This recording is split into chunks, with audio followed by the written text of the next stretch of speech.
ذاکر نائک کا کیا مسلک ہے؟ ذاکر نائک آدمی ٹھیک ہے یا نہیں؟ ذاکر نائک خبتی آدمی، خبتی سمجھتے ہو؟ جس بندے کے پاس علم کم ہوتا ہے اور عقل کو علم پہ غالب کرنے کی بھرپور کوشش کرتا ہے۔ ہم دبئی میں تھے، ایک مجلس چل رہی تھی، ایک مولوی صاحب فرمانے لگے کہ مولانا صاحب ذاکر نائک تو بڑا دین کا کام کرتا ہے۔ میں نے کہتے فاروق اعظم تو کام نہیں کرتے تھے، کہتے وہ تو اچھی بھی زیادہ کرتے تھے۔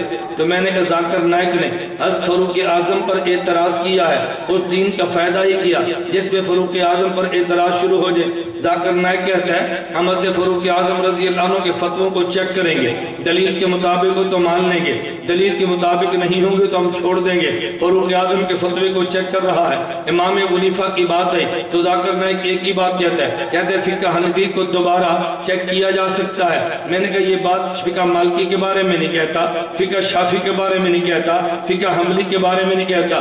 معلوم ہو کہ دین کی خدمت کے نام پہ وہ بھی حنفیت کی مخالفت کی جنگ لڑ رہا ہے۔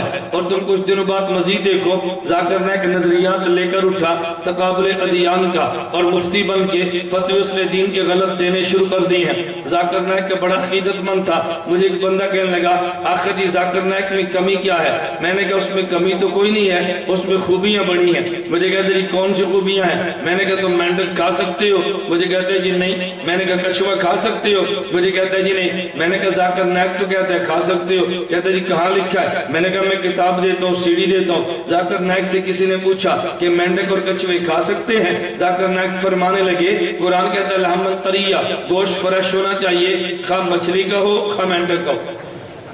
قرآن یہ نہیں کہ گوشت کس کا بس فریش ہو، لحمن طریہ، خواہ مچھلی کا ہو خواہ مینڈک کا ہو۔ میں نے کہا مینڈک کھا لے، کہتے کراہت آتی ہے۔ میں نے کہا وہ کہتے ٹھیک ہے تجھے کراہت آتی ہے۔ ایک شخص کہنے لگا ذاکر نائک کے بارے میں آپ کی کیا رائے ہے؟ میں نے کہا مجھے بتاؤ آپ جنت میں جائیں اور آپ کی گھر والی کے خامد کوئی اور بنے، تم برداشت کر لو گے؟ کہتے نہیں میری غیرت کے خلاف ہے۔ تو میں نے کہا ذاکر نائک کی کتاب ہے اسلام میں خواتین کے، اسلام میں حقوق نسواں۔ ذاکر نائک سے ایک لڑکی نے پوچھا جنت میں مرد جائے گا اس کو تو حوریں کہیں مل جائیں گی، عورت جنت میں گئی تو کیا ملے گا؟ کہتے ہیں مرد جنت میں گیا تو جنت کی بنی عورت ملے جس کو حور کہتے ہیں، اگر حور جنت اگر عورت جنت میں گئی اس کو جنت کا بنا مرد ملے گا جسے حور کہتے ہیں، جسے حور کہتے ہیں۔ میں نے کہا برداشت غیرت کی کر لیں؟ کہتے ہیں جی نہیں۔ میں نے کہا وہ تو کہتا ہے کہ جس طرح مردوں کو حوریں ملیں گی عورتوں کو مرد ملیں گے، ان کو بھی حور کہتے ہیں۔ اور دلیل کیا دی؟ علم دیکھو دلیل کیا۔ میں نے کتاب کا نام دیا، تم گھر جا کر دیکھنا کہ میں غلط بات تو نہیں کہہ رہا۔ دلیل کیا دی؟ کہتا قرآن میں ہے زوجناہم بحور عین، ہم ان کا نکاح حور سے کریں گے۔ اور حور عام ہے، مذکر کو کہتے ہیں مؤنث کو بھی کہتے ہیں۔ میں نے کہا یار تو کیسا عجیب انسان ہے، عربی کی گرامر نہیں جاتا۔ زوجناہم، ہم کا نکاح کریں گے حور سے، تو ہم مذکر کو کہتے ہیں مؤنث کو؟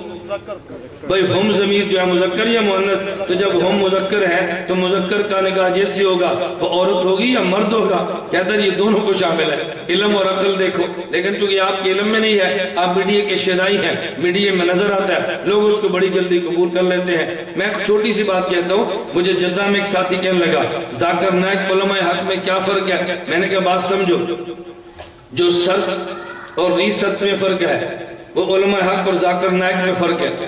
کہتے جی میں سمجھا نہیں ہوں۔ میں نے کہا اچھا میں سمجھاتا ہوں۔ یہ جدہ میں آپ کے قریب بہت بڑا یہ کھیلنے کا گراؤنڈ ہے، اسٹیڈیم، اس کا نام کیا ہے؟ کہتا ہے الاتحاد۔ میں نے کہا اس میں رات کو یہ عرب فٹ بال کھیلتے ہیں؟ کہتے ہیں جی ہاں۔ میں نے کہا بڑی بڑی لائٹیں لگی ہوتی ہیں رات کو دن کا منظر پیش کرنے کے لیے، اس لائٹ کا نام کیا ہے؟ مجھے کہتے ہیں سرچ لائٹ۔ میں نے کہا جب دو ٹیمیں کھیلنے لگے اور ایک ٹیم گیند کو لائے اور جب کک مار کے گول کرنے لگے تو کوئی بچہ آئے اور لائٹ کو آف کر دے اور پھر آن کر دے، اسے کیا کہیں گے؟ کہتے ہیں ریسرچ۔ میں نے کہا جلدی لائٹ کو سرچ کہتے ہیں اور اس کو آف کر کے آن کرو، اسے ریسرچ کہتے ہیں۔ تو جب کھیل عروج پر ہو کوئی بچہ اس کو لائٹ کو آف کر کے پھر آن کرے تو ریسرچ کرنے والے کو تم دعائیں دے کہ بہت اچھا کیا، کہا جی پورا کھیل تباہ کیا ہے۔ میں نے کہا علماء کا مسلک یہ ہے کہ جس مسئلے پر 14 1400 سال کے فقہا سرچ کر چکے ہیں، اسے ریسرچ نہ کرو۔ ذاکر نائک کہتے ہیں نہیں، ان مسائل کو ریسرچ کریں گے، 14 سالہ تحقیقات کو مان لیں تو علماء حق بنتے ہیں، اور ان کی دوبارہ تحقیق کریں تو ذاکر نائک۔ میں نے کہا جو سب تو ریسرچ میں فرق ہے وہ ذاکر نائک علماء حق میں فرق ہے۔ میں نے کہا مشکل بات تو نہیں ہے۔ ایک شخص مجھے کہنے لگا آخر ذاکر نائک بھی تو ہے نا کہ بہت بڑا آدمی ہے۔ میں نے کہا اتنا بڑا آدمی ہے کہ ڈاکٹر ہے۔ کہتا جی پھر؟ میں نے کہا ڈاکٹر بھی پی ایچ ڈی نہیں ہے، ڈاکٹر بھی MBBS ہے۔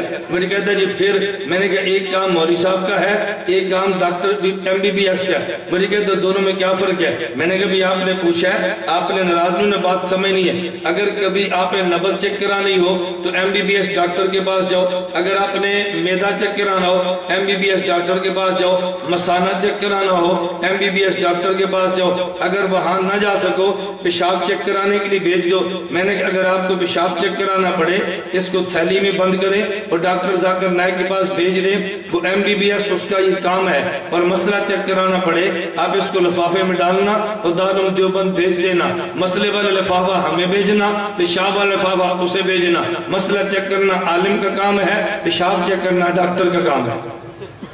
اب اس میں غلط بات تو نہیں ہے۔ اچھا آپ بتائیں کبھی آپ نے پیشاب چیک کرانا ہو تو آپ مدنی آتے ہیں؟ کہاں جاتے ہیں؟ اسپتال۔ اور مسئلہ پوچھنا ہو تو پھر تو یہی تو میں روتا ہوں، مسئلہ پوچھنا تو عالم ہے، پیشاب چیک کرانا ہو تو ڈاکٹر ہے۔ میں نے کہا اس سے پیشاب چیک کراؤ، مسئلے چیک نہ کراؤ، جو ان کا کام ہے وہ چیک کراؤ۔ اور یہ PhD ڈاکٹر نہیں ہے، MBBS ڈاکٹر ہے۔ مجھے کبھی تعجب ہوتا ہے جب میں تنقید کرتا ہوں نا تو بات دنیا دار کالج کا طبقہ کہتا ہے مولوی صاحب آپ نے اتنے بڑے آدمی پہ تنقید کی ہے۔ میں نے کہا اس نے فاروق اعظم رضی اللہ عنہ پہ تنقید کی ہے، تمہیں کیوں سمجھ نہیں آتی؟ امام ابو حنیفہ پہ تنقید کی ہے، تمہیں کیوں سمجھ نہیں آتی؟ حضرت حسین کی تنقید کی ہے اور یزید کی حمایت میں فتویٰ دیا ہے، تجھے کیوں سمجھ میں نہیں آتا؟ وہ اتنے بڑوں پہ تنقید کرے وہ تب بھی بڑا ہے، ہم ایسے پر تنقید کریں پھر بھی چھوٹے ہیں۔ اللہ میں بات سمجھنے کی توفیق عطا فرمائے۔